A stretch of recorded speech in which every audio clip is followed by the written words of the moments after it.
Hi, and welcome back to the CAIRNcast. I'm Hannah. I'm Kate. We are starting a new series called Cairngorm Conversations. So to kick off, we are going to be having our first conversation here at the Roastery, Cairngorm HQ. We're just going to be having a conversation about our careers in the industry and answering some questions from you guys. Gonna try and get us started. It's fine, we can cut this. Cool, good. Thank you. Should we just start with talking about like our own experiences in coffee? Yeah, for sure. How long have you been at Cairngorm? Not even a year. I'm coming up for a year in 2 days, so Very I'm very exciting. excited. Yeah. It'll be a year in August, September. Mid-August for me. Very nice. Damn. Fuck, I'm not good at this, man. I can't do this. So how did you get started in coffee, Kate? I got started in coffee when I was about 18 or 19. I was in and out of uni and I needed a job, and coffee was available to me. So I got stuck in sort of the restaurant side of things first, and then very non-specialty coffee for me to begin with. Then I found specialty, and here I am, 8, 9 years later, which is traumatizing, but anyway. But how about you? I've been in specialty coffee for just about 4 years. Got my degree in education and taught abroad for 2 years, and I got back to the States and was really burnt out and wanted to do something different and got into coffee, and never looked back. Very nice. Yeah. Very nice. What have been your jobs then so far in coffee? So the main jobs started in specialty with a company in Edinburgh called The Counter, who owned a few little police boxes, converted them into small little takeaway cafes. They had a boat on the canal as well, so it was a nice change of scenery. Moved on from there to Machina Coffee Roasters, was a wholesale manager there, did a bit of work in the cafes as well. Did a couple of things between Machina and my next job, which was for Ikawa, the sample roasters down in London. Did international wholesale for them, and I now find myself at Cairngorm as Roastery Manager. Do you think you prefer the roastery setting better than Absolutely. Working? I'm assuming obviously Ikawa, you were working completely remotely. Remote work was hard. It was definitely something that I don't think I'd go back to, maybe on sort of a couple of days a week, but I definitely need my boots on the ground in a job, and I prefer a lot more hands-on work, and also behind the scenes work as well. So I don't show my face on the screen very often, so I much prefer sort of making sure that things are ticking along nicely in the background for everyone else. But yeah, very happy. And when you were at Ikawa, that was during COVID as well? Yeah, that was during COVID. So what year did I start there? I was there from 2021 to the middle of 2022.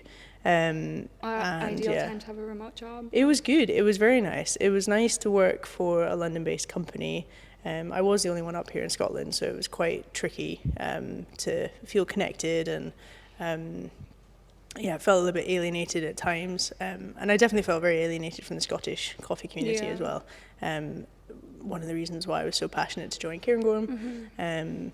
Big community, and just happy to be back in the Scottish scene. Nice. What about you? Are you enjoying the Scottish scene? I am. So my first job was it wasn't a chain or a franchise, but they had multiple locations in Milwaukee, and then one location in Madison in Wisconsin, where I just moved from, and within 3 months of working there, they shut that location, and so then I was working at a hotel for a little bit, and then a new specialty shop was opening up, a cafe roastery, and I started a month before we opened, so I was there for the first 3 years of the cafe, and then moved here. Got a job at Cairngorm within 2 weeks of being in Edinburgh. Not much of a break. Not much of a break, but it was a good transition, and helped open up Frederick Street, and then within a few months started moving into the roastery and working, obviously you know this, I do know this. working part-time in the cafe and then in the roastery. That's awesome. Yeah. Damn. Enjoying yourself? Yeah, I love working in the roastery. Yeah. And we're in a new space as well. In our new space, yeah. It's Look at all definitely that helped sunlight. everything. I know, all this natural sunlight. Yeah, it's lovely. It's beautiful. I feel Yeah. happier. Another question before we get into Mm-hmm. other questions. Was coffee a big part of your life growing up? Or like, when did you start drinking coffee, I guess? Actually, no. I was a fussy eater when I was a kid. I also didn't really like beer or anything like that until I was pretty much 18. Yeah. Coffee for me, I do distinctly remember my first coffee because I forced myself to have it because I wanted to be a person that liked coffee. Yeah.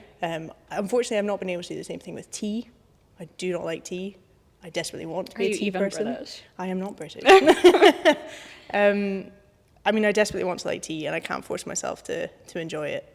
But with coffee, it was a small, another police box actually, on George Square in Edinburgh. They just it was just an Americano because that's what my dad drank. So I figured that's the best way to get started. Yeah.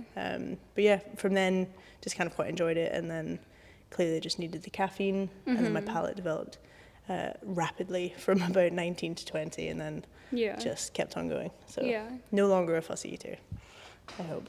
But anyway, That's good. how about you? Growing up, my dad only drank, and this is very American, but gas station coffee. Love that. So I would think that black coffee is that very dark, bitter coffee, and didn't start drinking black coffee until I drank specialty coffee. But college was university was when I first started really drinking coffee. One of the coffees that Robbie had in his I try Oh, American goodness. coffee. It was a coffee that I drank because it was in the food hall or whatever. Would you like to disclose which one it was? It was Green Mountain coffee, but it was hazelnut flavored or whatever. And then I would drink that with milk because I was falling asleep in my classes and needed coffee to stay awake. Oh my Yeah. goodness. I was I gotta get my life together, and I will do that by drinking coffee. I mean, I feel like if I stopped drinking coffee abruptly, I think my life might end. It would be a hard, I'd be in ruins. very hard transition. Yeah. Um, Oh my goodness. Yeah. I feel like we need to immediately move on to the first question that we got Okay. asked. And this is definitely for you to answer, Hannah. What's an alternative to Folgers? Disgruntled coffee drinker with no knowledge. So, I think a big part of drinking Is it coffee- Folgers? It's Folgers. Yeah. Folgers. And that's another one that Robbie had at the end of the line. But it's shopping local. This person I know is in Grand Rapids, Michigan. So Madcap, great specialty coffee shop in Grand Rapids. But shopping local and just having them grind your beans if you don't have a grinder at home, and using whatever brew method you already have at home, whether it's a drip machine or a clever dripper or whatever. You don't need all of these fancy tools if you're just getting started. And I think a big part of drinking coffee for me is the sourcing. So if it's £2 from the grocery store, why do you think it's that cheap? It's for me, Surely it's you really can't imagine that you're important. paying for the quality. Yeah, 100%, and making sure that everyone in that line is getting paid fairly. If that's all you can afford, that's fine. You know, but if you can't afford, and that's not a priority, drinking coffee is a priority for you, then I would explore more specialty options, because when specialty is a big part of that is the sourcing and I think if you do want to stay local, I've always had, a lot of success if I'm going to a new city or something like that. If I'm traveling, just literally typing into Google Maps specialty coffee and then selecting your area. Yeah. If you already have a decent idea, if we were to head to Prague or we were to head to London, Yeah. there's an abundance of great places there. But even just Googling your area and then specialty coffee, I think there's so many things to choose from there. It's definitely a world that you can get lost in and just be so worried about is this right or whatever else. But And it's not from a pretentious level. It's No, not at all. not only does it taste amazing, but you know, like, exactly where your coffee is coming from. Definitely. Yeah. Nice. Yeah. Perfect. I have had my eye on this question. It's actually 4 questions in one. We have cats or dogs, city or beach, sweet or savoury, and natural or washed. I'm struggling to pick out a few of those. Cats or dogs? I'm going to say both. I love cats and dogs. I do have a cat. Such a cop-out answer. But I'm not, I am also the same. But the people that are like, I'm a dog person, I could never like cats. I'm like, You're wrong. yeah. Yeah. Cats and dogs are of equal lovability. Yeah, 100%. Yes, 100%. City or beach? Beach. City. Yeah. You get better coffee in the city than at the beach. Yeah, that's fair, but what's more relaxing, I guess? City. Sweet or savoury? Savory, but I Sweet. love a bit of both. I have such bad sweet tooth. Natural or washed? So I, like, up until recently, I would be, like, natural all the way. Like, I do love a special ferment, but I think washed, yeah, I love a washed. I'm hooked on washed because I just want something that is nice and gentle in the morning. I do not like being slapped in the face awake in the morning. Yeah, it depends what time I guess you're drinking. I mean, if my first coffee's at like 1 p.m, then that's my own fault. Yeah, exactly. But yeah. Plan better. Best coffee you've ever had? I mean, so many good ones. One of, like, a standout at Ledger, my last shop in Madison, Wisconsin, was I think it was a natural anaerobic from Guji, Ethiopia. It was like roasted strawberries. It was absolutely delicious, so sweet. Yeah. Damn. Wish I could go back in time and try I some. know. I think my favourite was from Caravan Coffee Roasters. It was given to me as a gift. It was a little 2-pack set. Panama Geisha was the best thing I've ever had. The carbonic maceration one was like literally having a s'more in a cup. Ooh. It was so good. I had 3 doses in each thing. I can't say I was amazing at pour-overs at the time. It was not great. But yeah, like, and then the washed was like, it was like orange blossom. It was just like a suit. Like I was using it in a Kalita, and it just, as soon as I was blooming it, it just like, oh my goodness me. I still think about that. Best gift I've ever had. Yeah. Probably very expensive. I would not like to ask how much. Good gifts. Yeah, Coffee. very good gift. Yeah. Damn. Right. Do you have a question that you would like to ask next? Out of any of these? Would you like me to that skip? was that one. Hold on. Matt Cowie, your question. Kiss, marry, kill the 3 members of Boy Genius. I don't think I could kill any of them. I That's couldn't kill any of horrible. them. I have I really have a soft spot for Lucy, but I know Maz, Julian, she's very, I don't know. They're all I great. don't think I can answer that. Yeah. I think I'd hate myself for whatever way Next. I did that. So next question. Ross, favorite crisps. Does a pita chip count? What? There's some pita chips which are just the fucking best. I'm not a big crisp fan. I'm with Ross. I'm a big crisps person. Oh, now I feel like I need to go back in times like my childhood to figure I out love what my like favorite a salt and crisp is. vinegar or like Takis also a favorite. Can I just go Space Raiders? Spicy Space Raiders. Nope. Pickled onion Space Raiders. Yeah, best ones. Only because Not Robbie buys familiar. them from the cash and carry and stocks our roastery with them. So that's pretty good. Ross, I Cool. hope we've done you proud. Ross, what's your favorite crisp? I don't think I've ever Reply in asked. the comments. Oh, man. Okay. Now, this is quite a heavy question. Adversities you've had to face as women in the industry so far, and any tips for others? I think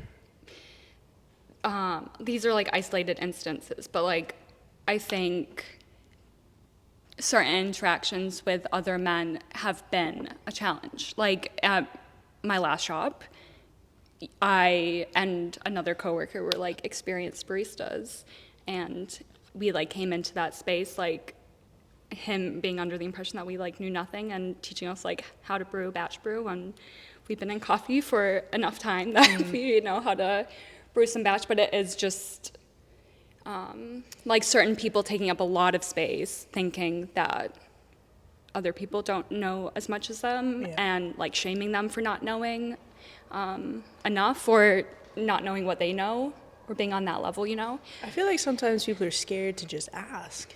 You know, Yeah, like ask for yeah. someone's, you know, skill level, or you know, see what they've done before, or like, I don't know, just have a conversation with someone. Don't assume. No, you know. but I'm like a massive proponent of like, or believer that we're like obviously all still learning, and it doesn't matter what level you're on. Like if you're keen on learning more, that's great. And we're like all, like at least the people that work in this industry, like we're all showing up because we care and we want to learn more. It's not like one person knows the most and I'm going to shame you if you don't know that as well. I think too, like creating a very safe space as an employer, 100%. Or as a cafe manager or whatever, is creating the space where your colleagues and your employees feel comfortable to say that they don't know how to do something, or to say that they're unsure about something, or anything like that. You know, just, it's okay to ask questions, and it's also okay just to like check in with people and see what's what, and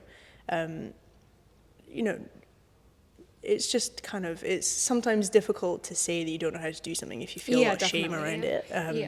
You know, like I think for a very long time, like, you know, even just, I don't know, maybe just turning on the batch brewer, if you're brand new, you're like, oh, I feel like I'm not doing this quite right, or something like that. You know, there needs to just be this sort of culture where it's like, just ask a question. Like, there are no stupid questions. Like, I know we all kind of joke about it. Like, sometimes there are stupid questions, but I don't know, ask it. Have a bit of a laugh if it was a stupid question. You're like, oh, duh. You know, but yeah, I think that would certainly be my tip. Is if you feel like you're in an environment where you are ashamed to ask any sort of basic questions or anything like that, like, it's maybe time to have a conversation. It's just not. Or like, I think admitting if you don't know an answer. Like Robbie is like, sometimes I'll ask something and he's like, yeah, I don't know, let's like find out. Yeah, it's like so commendable to like not always have the answers. Yeah. And like, but like, he's very good at sort of being like, we can talk to so-and-so about this, like, you know, that's not, or, you know, I think we're the same. We'll be like, this might not be a question for you, but just want to put it out there. And then sometimes you're like, oh, that's definitely so-and-so who would know more about that. So yeah, open communication, I think, 100%. for sure. Yeah. Advice on how to get yourself out there and build a career in the coffee industry. Asked by someone who is very good at getting themselves out there. I think like my biggest lesson, and I got this in uni, was like taking initiative. Like show up, and if the opportunity's not there already, like ask or say that this is what I want. And you never know what, you know, just ask questions and show that you're interested, you know. I think for so long, like, I just wasn't social. Like, I find that I need to force myself to be a bit more social. I think this past year, like, I've met more people, I've had more beneficial sort of, you know, conversations with people that I maybe wouldn't have had conversations with before. And as much as I kind of hate it, like, you know, the more people that you can kind of talk to and things like that, you know, the more that I'm aware of too. And I think that it helps you understand even just things like job roles, like, you know, what's actually out there. If you're not involved in the roastery scene, like, you might have absolutely no idea how many people it takes to run it, or how few people it takes to run it, or what all the different sections are. So, you know, when I was only working in cafes, I had no idea that the roastery space was probably best for me. I was burnt out. I was tired of talking to people, talking to customers. In the nicest way. In the nicest possible way. I love every customer that's walked through my door, barring a few. Yeah, like, I was just, you know, I really enjoyed having hands-on work in cafes and things like that. But the more people that I spoke to, the more I understood that there are still roles for me in coffee. I thought that was me, that I was done, and I was exhausted, and the festival every year ruined me. But yeah, so I think just kind of talking to people, like, you know, it helps you realize what's out there or what could be possible. Yeah, definitely. Things like that. So I definitely think that that's a Such just a chatting large to people. world as well. Yeah. Like, And there's loads of so stuff many, online too. Yeah. Bruce, what is your favorite kind of biscuits? And also, I love you. We love you too, Bruce. Oh, we do. With all our hearts. Biscuits. Biscuits. I'm a malted milk fan. You know, like a plain malted milk. Yeah, you are. You're on your quest, aren't you? I'm on my quest to find the perfect malted milk. Own brand supermarkets only. Waitrose, you're winning currently. Unsurprising. Tesco, not bad. Not bad. Biscuit. What about Marks and Spencer's? I haven't tried Marks and Spencer's yet. That's nice. Coming for you. Yeah. I love a hobnob. Is that The a one, biscuit? yeah, the one with the chocolate. Yeah, or of just course. No, it has to because you have can get the chocolate. just. You know, I don't even know what they're called, but they're really like the nice biscuits with the chocolate on top. Oh, like the named nice biscuit. Yeah, like right. yeah. I thought you just meant like, oh, you know those nice biscuits. There's lots of nice biscuits. I don't know what they're called. They're nice. Is that the brand? Anna, can you back me up here? Nice biscuit? Like it's actually just called nice? I'm gonna have to do some research. Isn't it? No, They're not very can't good, be- apparently. That's not. Those are not my favorite. Hannah will do her research and come back to you with a better I'll answer. let you know later, Bruce. Bruce, we'll tell you later. How do you balance your own coffee preferences with what customers want? I feel like that's a really hard one. That's a tricky one. I don't generally have to serve any coffee to customers. But I think in terms of like sourcing as well, like obviously Oh, we right, yeah. like how we sell our coffee is we have like set flavor profiles, which is shown like with each color. So I think having those is really helpful. Like our green coffee is currently a Wash Guatemala. Like we know a coffee for that category like has to be chocolatey. Yeah. And like a ton of people want those kinds of coffees that it's like great as a single origin, it's great in a French press, something like that. Yeah. But I would like gravitate to more like sweet or acidic coffees. Yeah, so I mean, I personally wouldn't buy for home use what we generally label as our green, because it's just not quite. Or like a darker roast coffee. It's kind of not really like there for me, but. But obviously, like I think, yeah. But my parents love it. Yeah. You know. So many people still want that. So I think having like set guidelines of like, Yeah.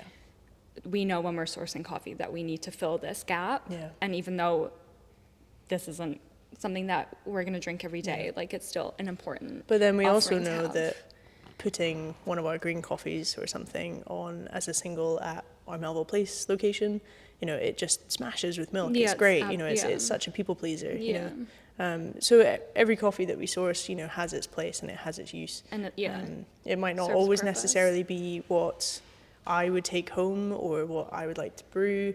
They are all just really tasty and they've got their own qualities, I guess. Yeah, exactly. And that's kind of how we wanted to break all that sort of stuff down, Yeah. was just with the colours and things like that, just to make it a bit easier to understand and spot on the website. Yeah, kind of what you like. if we didn't have those like set guidelines when we're sourcing coffee, it would be easy just to be like, oh, these like are all so acidic, and these are great for what I would drink every day, but Yeah.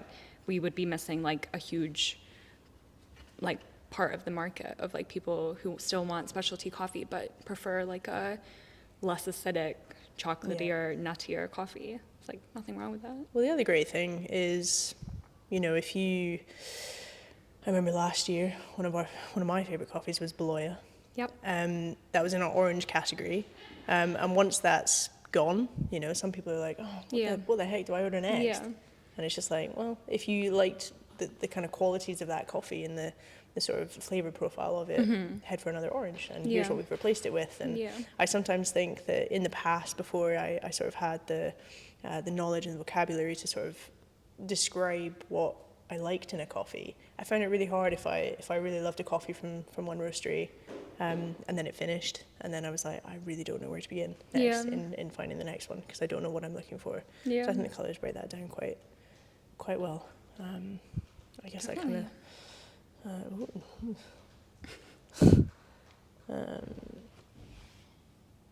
Which one would you like to do? You can start off with that one. I feel like I personally answered. Fair. What's it like being a woman in your line of work? What are the struggles and positives? Oof, I think it's great being a woman. It's great being a woman in a production space as well. I think it's still a very sort of male-dominated industry and a very male-dominated sort of area of work. You know, even just visually on our estate, you know, all the other businesses that are here are, you know, you don't really see very many other women, you know, working in production spaces and things like that. I'm very grateful that, you know, in this environment that we've built, there's plenty of women around, all absolutely crushing it in their roles. I absolutely love smashing production. Our entire leadership team. Yeah, our entire leadership team, all of the managers, except cafes. yeah. Yeah. Yeah, and I think it just sort of creates this culture where, you know, just generally we all lift each other up, and I think there's definitely struggles with you know, comments and you know, misogynistic behaviour that can happen in these sorts of environments as well. And I just, yeah, I don't know. I think we've created a very nice vibe here. I feel very comfortable in our production space.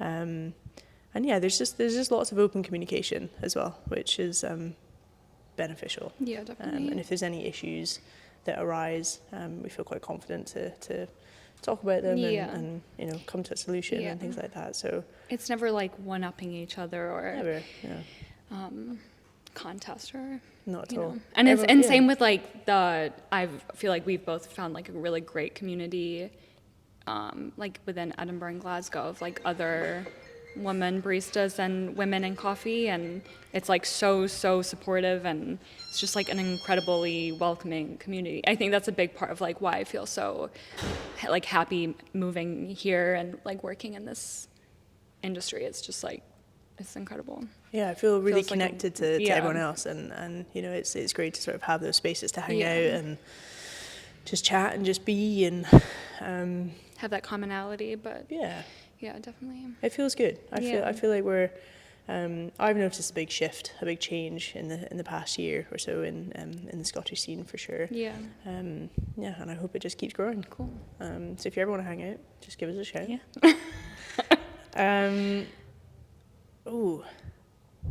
Any cafe recommendations around Edinburgh and Glasgow? I have so many. Go on, you're the local. I think right now one of my favourite cafes in Edinburgh has to be Ante, which is downstairs from Spry Wines. They are absolutely smashing it with the coffees. Yeah. It's quick, it's super high quality, chat is lovely, the space is amazing. It's a lovely environment. Yeah. I've never been upstairs to drink wine at Spry, but I have gone for a cupping and it was gorgeous. Yeah. And I loved it. It's just kind of like, I don't know how someone has managed to turn a like cellar basement into such a beautiful cafe. Yeah. So and it's like bright, even though it's a basement. Yeah, it's lovely. It kind of gives me like a villa vibe almost. There's kind of like lots of sort of like beige and like terracotta kind of. I like it. It's good. Yeah. So that would be my Edinburgh suggestion. I'd say okay. I'll say one. Yeah, go. Cut that out. I love beatnik as well. Beatnik. Yeah. Oh wait. Really great. A beatnik right there. Yep. Great multi-roaster cafe. Great vibe. Such a great vibe. Always will get a good coffee there. It's near me too, so it's just a little. It's a trek. Little coast down the hill. Yeah. For some great coffee. Yeah. The cold brew. The cold brew beatnik is to die for. It's the best thing. I have to check it out. So. On a hot summer Scottish day. Damn. What about Glasgow? Glasgow. I feel like I've not explored it enough. I know. I did recently go to Zenner. Yeah. They spoiled me rotten. Yeah, I know. What did I start with? I started with a flat white, and then I got the dregs with some filter, which was banging. And then I think at the time they were trialing with some soft serve, some espresso soft serve. Lucky. Oh my goodness, that was. This was at like 4:45, by the way, and I was driving home at 5 o'clock, and I only went in for the last coffee of the day, and then I had 3 more. But yeah, great Left place. happy. Zenor. If you're going to Glasgow, go to Zenor. Yeah. Yeah. Have you got any Glasgow routes? I've not explored Glasgow enough. Glasgow, we're coming for you. For you. We're gonna do Well, a trip. know of all of the places I want to go to. I've got a map. I've got a Google map Yeah. with all the pins. Yeah. We'll make it happen. Yeah. Promise. Got lots of pals there, but Lots of friends. yeah. Okay, so next question. What coffees have you liked best that Cairngorm has served? So in the past year since we've both been here, what has been a favorite? What's been a favourite coffee from Cairngorm? I'm actually absolutely spoiled for choice. I mentioned before, but Beloya, Beloya was a nice one. it was just the sweetest, juiciest, like nicest thing I've had in so Like long. iced tea. It was like peach iced tea. Peach Peach iced iced tea. tea. Oh, I would die for some Beloya right now. We did other have than some that, frozen in Frederick Street for a long time, but I think it's probably, It's all gone. yeah. Cry. Cry. Other than that, I think it probably had to be Gisanga washed. I think the first Cairngorm coffee I had, served by Harris, was Summer Banger, and the Last year? old roastery. Yeah, I was like, oh yeah, this is really good. I loved Summer Banger last year. We've got another banger Something coming. neighbouring. Yeah. Keep your eyes But peeled. I just like that's when I joined Cairngorm. It was like Summer Banger, and it was like, yeah, Best thing. just had me hooked. And then Yeah. the branding for it was so cool. Oh, I'm excited I for did Summer love that. Banger. Yeah. Down. Okay. So yeah, what kinds of coffee does Cairngorm have coming this summer? Summer Banger. It's a big one. Yeah. I feel like I need to keep my mouth Yeah, shut. we have. Right. It will be out about. Well, So Summer Banger's already out. Go drink it. yeah. Yeah. Would Will it make be in the a cafes? lovely ice pour over. Yeah. Yeah, it'll be in the cafes. It'll be in the definitely. cafes. Yeah, definitely. Okay. Okay. What interested you both in getting involved on the production side of things? I love a bit of heavy lifting. Yeah. And I also prefer a non-customer facing role. I'm quite keen to sort of just crack on and get on with things, and yeah, I think I said it before, just making sure everything's ticking along smoothly and managing things as opposed to people, and just yeah. How about you? I've been customer facing for 10 years, which is crazy to think. But I was like really ready for a change, and at Ledger I did some roasting and just was like so interested, and then the opportunity came about at Cairngorm. I'm like very interested in learning more about roasting, and it's just like a different side of coffee. Like it's so interesting just to be able to know and understand more about like that final product, and I was really interested in that. Yeah. Love that. Is there anything that you miss about working in customer facing role, like in the cafe? I think, it does give you a great opportunity to meet new people. It's also kind of nice to, serve your regulars, and then, it was always quite enjoyable, Edinburgh being quite a big tourist city, to have, tourists come and say, I've come from X place in the world on the recommendation of something. And it's like, always blew my mind a bit, and it made me feel so proud and so happy, and just wanted to serve them the best coffee they could get. They would take some retail coffee home, share it with their friends, their family, and I loved the kind of I don't know what the word is. Just kind of bring so many people together. Good coffee. And sometimes it would just be people who would stumble across your cafe or whatever else, and then they would go home and they'd recommend it to all their friends, and if anyone was ever coming to visit here, they'd come as well. And then just that kind of that always made me feel quite good. I do sort of miss that, but anything you miss? I think like talking to regulars, and this sounds so silly, but I like miss dialing in and like steaming milk, and I miss the quiet morning dialing where you're just like, that tastes so it was like good. such a good part. It's like when it's part of your routine, and You've I have a got your question own for you. music playing, and Are you a music while you dial in person? 100%, yeah. I would like. Do you think you're like the type of music you've got going on while you're dialing in affects? I mean, this is a whole that's another actually- scientific. I've not ever really Research. thought about that, but when I used to dial in, when I would open by myself, and I would dial in, I would like blast music, and Yeah. it's just like gets me going and excited for the day, you know? Yeah, I think I'm the same. Yeah. I couldn't dial in silence, but strangely, how I'm feeling, you strangely, I can't cup with loud music. So Yeah. That's more. I have to be. Yeah, I see. we like some quiet time when we cup. The first round of the cupping table is nice and quiet. I do also miss like when people leave and they're like, "Oh, that was a great coffee." You're like, Yeah. And you know that they're going to be thinking about it for the rest of the day. yeah. Or when they buy retail coffee after they've drank your coffee. Yes. That's like the biggest compliment. They're like, oh, so what was that I had Yeah, if they didn't love ask it. before? That's good. Yeah, yeah. Okay, last question from the question box is, would you like to see Robbie's best mates, Andrew and Will, model for Cairngorm? Now, neither Hannah or I know who these people are, so we're going to say no. Robbie's shaking his head.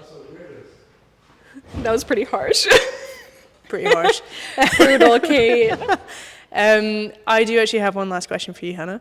If you weren't in coffee at all, what would you be doing?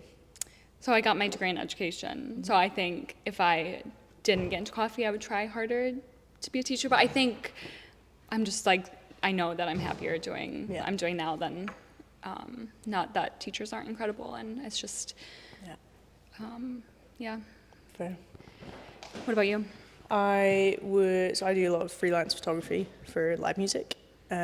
Probably would be doing that. I've been doing that for about 10 years as well, just in my off time from coffee. But I probably would have pulled the trigger on doing that full time had I not been in coffee. See some incredible gigs as well. I am glad that this is my full time job though. Yeah. I can squeeze the photography in elsewhere and see some great music. Yeah. But yeah. Awesome. That's all the questions that we Yeah. have and that we have for each other. Thanks for submitting questions. Thanks for submitting questions. If you do have any more, drop them in the comments, and Yeah. hopefully we'll be doing a lot more of these. And With other staff, and you'll see more faces of Cairngorm. yeah. And if there's anyone that you desperately want to see on the podcast, just let us know. But I'm Kate. And I'm Hannah. Thanks for hanging out. Ooh, nice sign off.